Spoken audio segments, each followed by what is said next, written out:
Today I'll be talking about ethical dilemmas surrounding the media and coronavirus. So the first one is an ethical dilemma as a whole, and it's whether to wear a mask or not wear a mask.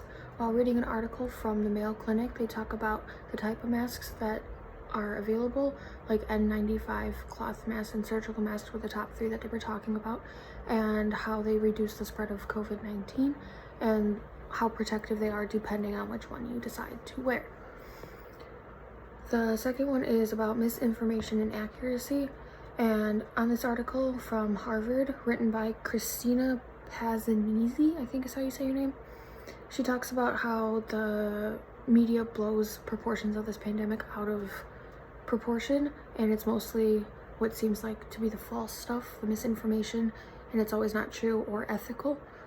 And if you don't get it from a reliable source, like a .edu website or stuff like that, the government, it's not always reliable and you can't always trust it.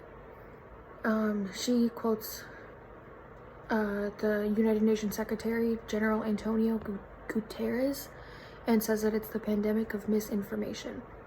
The last one is the dynamic between the government and the media, and the article that I read by Shannon Morrow talks about how it focuses on the failures of the government instead of the positives that it does have.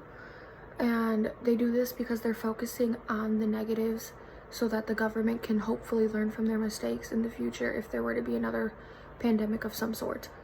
And one of the quotes that I saw that really stuck out was that it ought to focus especially on those systematic failures that can be corrected so that they are much less likely to reoccur in the current event of future pandemics. And that was said by Shannon Morrow. So as a whole, I feel like this pandemic can be blown out of proportion or it can be taken really seriously. It just depends on what you see and who you listen to.